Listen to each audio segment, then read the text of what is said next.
이사하는 날 어떠신가요? 저도 25살 때부터 지금까지 약 20년 동안 9번의 이사를 했습니다. 이사를 하다 보면 짐을 싸고 또 정리하는 일에 많은 에너지를 사용하는데요. 하지만 이사는 단순히 짐을 재배치하는 시간이 아니라 삶의 자리가 새로워지고 또 그에 따라 삶의 방식이 또 새롭게 변화하는 그런 시간입니다.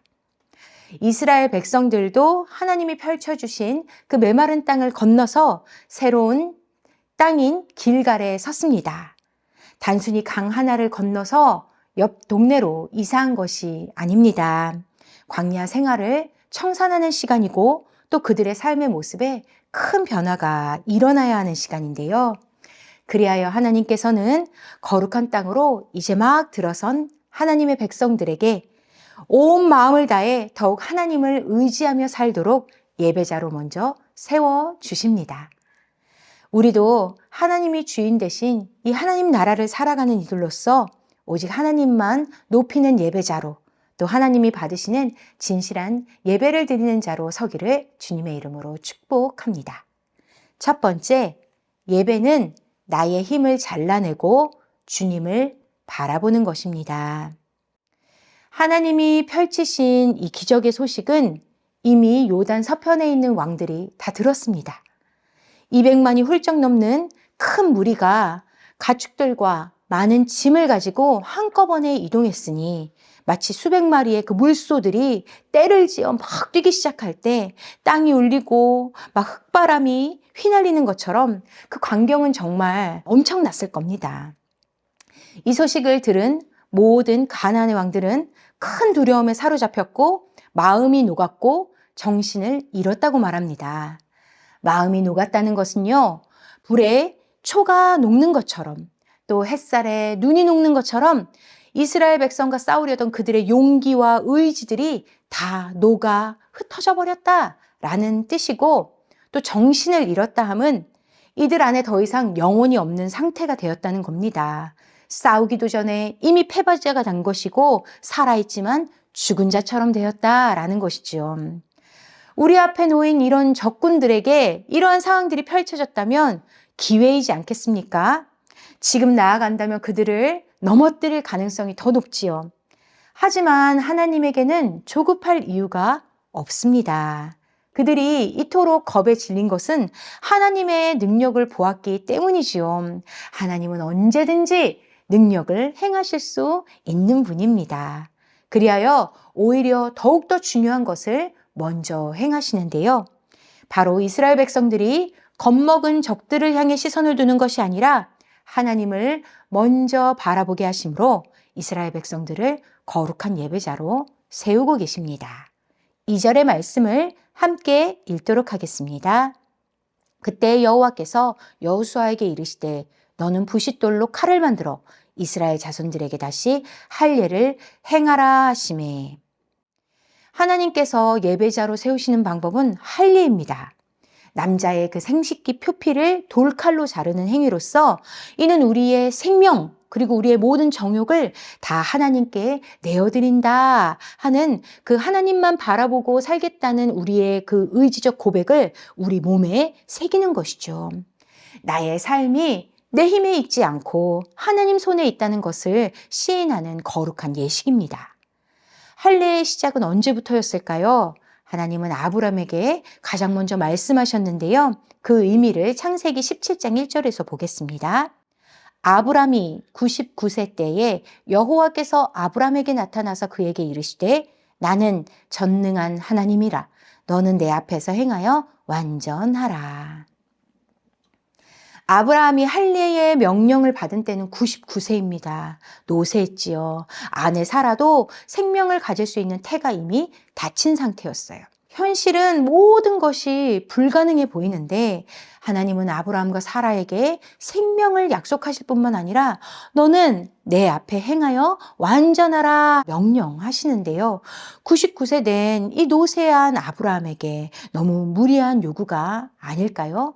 하지만 하나님은 아브라함과 사라에게 또한 그 모든 후손들에게 그리고 우리에게까지 축복을 주시기 위한 세 가지 예배의 태도를 일러주신 것입니다. 먼저 하나님의 얼굴을 보는 것은 우리 시선을 하나님께로 옮기는 겁니다. 우리를 보면 불가능과 한계가 너무 선명해서 하나님의 약속에 초점이 가지 않습니다. 하지만 이 모든 것을 다 넘고도 남으시는 전능하신 하나님을 바라볼 때 비로소 우리는 믿음으로 나갈 수 있습니다. 그리하여 하나님은 할례를 통하여서 상황과 사람에 집중되어 있는 우리 시선을 하나님을 향해 눈을 떼지 않으시는 그 하나님과 마주 볼 수 있도록 초청하고 계시는 겁니다. 두 번째는요, 행하라 하는 겁니다. 무엇을 행하는 겁니까? 아브라함에게 주신 하나님의 약속을 끝까지 포기하지 않는 겁니다. 약속의 주인 되신 하나님께서 반드시 이루실 것이기에 우리는 끝까지 믿고 살아가야 하는 것이죠. 하지만 하루하루 시간이 지나도 아직 하나님의 약속이 전혀 이루어질 기미가 보이지 않을 때 우리의 믿음과 기대는 점점 흐릿해지는 게 사실입니다. 이것을 하나님이 아시기 때문에 우리의 믿음의 걸음이 멈추지 않도록 하나님의 손을 굳게 붙잡고 끝까지 동행하도록 우리를 인도하시는 것이지요. 세 번째는 완전하라입니다. 우리가 어떻게 완전할 수 있을까요? 이는 하나님의 완전하신 약속을 우리의 것으로 대체하지 않는다라는 겁니다. 하나님이 허락하신 상속자는 충성된 종 엘리에셀도 아니었고 하갈을 통해 얻은 이스마엘도 아닙니다. 하지만 기다림에 지치고 마음이 급하면 우리 생각으로 하나님의 약속을 다른 것으로 대체하려고 하는 마음들이 있지요. 하지만 하나님의 약속은 변함이 없으십니다. 그러니 길갈에서 이루어진 이 할례는 단순히 육체의 고통을 주어서 우리를 힘들게 하려는 것이 아니라 우리의 힘을 다 빼고 전능하신 하나님 앞에서 행하여 완전하게 하시는 마음의 할례를 입혀주셨다는 사실을 우리는 깨닫게 됩니다. 마음의 할례는 신명기 30장 6절부터 11절의 말씀에 더 뚜렷이 드러나는데요. 내 하나님 여호와께서 내 마음과 내 자손의 마음에 할례를 베푸사 너로 마음을 다하여 뜻을 다하여 내 하나님 여호와를 사랑하게 하사 너로 생명을 얻게 하실 것이며 내 하나님 여호와께서 내 적군과 너를 미워하고 핍박하던 자에게 이 모든 저주를 내리게 하시리니 너는 돌아와 다시 여호와의 말씀을 청종하고 내가 오늘 네게 명령하는 그 모든 명령을 행할 것이라. 네가 네 하나님 여호와의 말씀을 청종하여 이 율법책에 기록된 그의 명령과 규례를 지키고 내 마음을 다하여 뜻을 다하여 여호와 내 하나님께 돌아오면 내 하나님 여호와께서 내 손으로 하신 모든 일과 내 몸의 소생과 내 가축의 새끼와 내 토지 소산을 많게 하시고 내게 복을 주시되 곧 여호와께서 내 조상들을 기뻐하신 것과 같이 너를 다시 기뻐하사 내게 복을 주시리라. 내가 오늘 내게 명령한 이 명령은 내게 어려운 것도 아니고 먼 것도 아니라. 할례는 우리에게 하나님의 생명과 사랑과 은혜를 더하여 주시기 위한 축복인 줄 믿습니다. 그러니 한계로 가득한 우리의 삶이 아니라 전능하신 하나님을 바라보며 끝까지 하나님을 믿음의 손으로 굳게 붙들어 동행하고 또한 하나님의 약속을 우리의 계획으로 대체하지 않고 오직 하나님의 약속 그대로가 오직 우리 삶에 이루어지게 하시는 그 놀라운 예배로의 초청을 우리는 마주하기를 원합니다. 존귀한 성도 여러분, 우리는 어떻게 마음의 할례를 행할 수가 있을까요? 바로 예수 그리스도를 더욱 믿는 것입니다. 예수님은 우리를 위해 친히 이 땅에 오셨고 하나님 앞에 행하여 완전하신 삶을 앞서 행하시고 우리에게 보이셨습니다. 그리고 영원한 생명을 우리에게 이미 허락해 주셨죠. 그리고 예수님은 우리와 멀리 계시지 않습니다. 우리에게 성령을 부어주사 지금도 우리 안에 거하실 뿐만 아니라 주님의 얼굴과 주님의 기도를 우리를 향하여 가까이 두시고 우리를 향한 사랑을 거두지 않으시고 그 임마누엘의 약속을 이루고 계시는 분이십니다.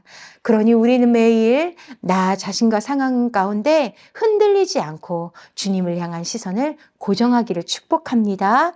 그리하여 우리 예수 그리스도가 주신 가장 귀한 생명이 내게 있습니다. 라고 나는 거룩한 예배자로 부름받았습니다. 라는 그 사실을 자랑하며 살아가시기를 주님의 이름으로 축복합니다. 두 번째, 예배는 죄의 수치를 굴려내고 구원을 노래하는 겁니다. 7절부터 10절까지 함께 읽겠습니다. 그들의 대를 잇게 하신 이 자손에게 여호수아가 할례를 행하였으니 길에서는 그들에게 할례를 행하지 못하였으므로 할례 없는 자가 되었음이었더라. 또 그 모든 백성에게 할례 행하기를 마침에 백성이 진중각 처소에 머물며 낫기를 기다릴 때에 여호와께서 여호수아에게 이르시되 내가 오늘 애굽의 수치를 너희에게 떠나가게 하였다 하였으므로 그곳 이름을 오늘까지 길갈이라 하느니라. 또 이스라엘 자손들이 길갈에 진쳤고 그달 14일 저녁에는 여리고 평지에서 유월절을 지켰으며. 여호수아와 갈렙 외에 모든 이들은 광야에서 태어난 자로 아직 할례를 받지 못한 상태입니다. 왜 그랬을까요? 이스라엘 백성을 내보내고도 다시 쫓아온 그 완악한 바로가 있었고 또 광야 생활 속에서 기진막진했을 때 이스라엘을 뒤에서 공격한 아말렉과 같은 이 위험이 도처에 도사리고 있었기 때문에 하나님은 이들을 보호하시기 위해 할례를 행하지 않았습니다. 그러나 지금은 어떻습니까? 요단 동편도 하나님의 백성이 차지하고 있고 또한 이 서편의 왕들도 두려워 떨고 있기 때문에 이스라엘 백성에게 할례를 행하셔서 하나님의 거룩한 예배자로 세우기에 가장 적합한 시간이 된 것입니다. 할례는요, 유월절과 깊은 연관이 있습니다. 출애굽기 12장 48절에 보면요. 너희와 함께 거류하는 타국인이 여호와의 유월절을 지키고자 하거든 그 모든 남자는 할례를 받은 후에야 가까이 하여 지킬지니 곧 그는 본토인과 같이 될 것이나 할례 받지 못한 자는 먹지 못할 것이니라 하고 말씀하십니다. 다른 이방인 또한 할례를 통하여 유월절에 참여할 수 있듯이 하나님의 백성들은 당연히 할례 받은 자만이 그 유월절에 양식을 먹을 수가 있었던 것이지요. 할례가 없이는 유월절에 참여할 수가 없는 겁니다. 그렇기 때문에 이들이 아직 할례를 받지 못하였다면 무엇입니까? 광야 생활 속에서 유월절을 지키지 못했다는 사실이지요. 실제로 이스라엘 백성들이 처음 애굽을 나오면서 행했던 유월절, 그리고 그 다음 해 시내 광야에서 행한 그 유월절 이후에는 유월절을 행했다는 기록이 없습니다. 아니, 하나님께서 이 영원히 행해야 할 거룩한 절기라고 말씀하셨는데 할례를 베풀지 않으셔서 예배를 그치게 만드신 걸까요? 아닙니다. 하나님이 말씀하신 이 거룩한 절기는 약속의 땅에 이를 때 지켜 행하라고 거듭 말씀하시고 있습니다. 그렇기 때문에 하나님은 새 땅에 들어오자마자 할례부터 행하심으로 하나님의 거룩한 예배자로 이들을 세우고 계신 것이지요. 유월절은 무엇을 기억하는 날입니까? 하나님께서 애굽에서 그 마지막 재앙을 내리실 때 어린 양의 피를 문설주와 임방에 바르면 이스라엘 백성의 집은 죽음이 임하지 않고 넘어간 일, 하나님의 구원의 일을 기억하고 감사하는 날이죠. 그리하여 새로운 땅에 들어와 이 유월절의 예배를 드리고 있는 것은 과거에 이루신 그 애굽에서의 구원의 노래를 하는 것을 넘어서 이 요단을 활짝 열어주신 이들의 오늘 맛본 구원의 노래, 그리고 앞으로도 신실하게 이루실 하나님의 그 영원한 구원을 힘차게 노래할 자들로 세워주신 것입니다. 때문에 이들 그 마음속에 깊이 새겨져 있는 그 애굽의 수치를 모두 떠나가도록 이 할례를 하나님께서 행하고 계시는데요. 애굽의 수치는 애굽이라는 그 세상에 종되어 살던 마음으로 이스라엘 백성들의 죄를 의미하는 것입니다. 하나님의 능력과 은혜로서 출애굽을 했지만 이들은 두렵고 힘들 때마다 하나님을 신뢰하지 못하고 애굽에서 살던 방식을 고집함으로 금송아지를 만들었고요. 또 가데스 바네아에서 뒷걸음질 쳐서 애굽으로 돌아가겠다고 말하던 자들입니다. 그리하여 그 일 이때에 애굽과 또한 이방 사람들이 하나님에 대하여 하나님은 이스라엘을 죽이려고 그렇게 데려간 참으로 악한 신이구나. 그리고 하나님은 이들을 약속의 땅으로 데려갈 능력이 없구나 하는 이러한 조롱과 또한 멸시들을 그들 스스로 머리 위에 지고 살았던 것입니다. 하나님은 더 이상 이러한 죄의 실패 가운데 이들이 묶여있지 않고 진실한 거룩한 예배자로 세워지기를 원하십니다. 그리하여 할례를 통해 이 모든 애굽의 수치를 굴려 내려주시며 기쁨의 구원의 노래를 부를 수 있도록 지금 인도하고 계신다는 것이지요. 너희의 죄를 내가 기억하지 않는다. 나는 너희를 구원한 하나님이니 너희는 즐거이 구원의 노래를 부르라 하시는 그 깊고 크신 은혜의 부르심이 우리에게도 주어진 것입니다. 그러니 존귀한 성도님, 우리도 이와 같은 예수 그리스도의 구원을 가진 자이지요. 주님이 지신 십자가가 아니면 우리는 하나님 앞에 나아갈 수도 없고 또한 오늘의 생명을 누릴 수도 없습니다. 주님께서 우리 죄를 사하시고 기억하지 않으시는 은혜로 말미암아 우리도 오늘 구원의 노래를 부르는 자가 되었습니다.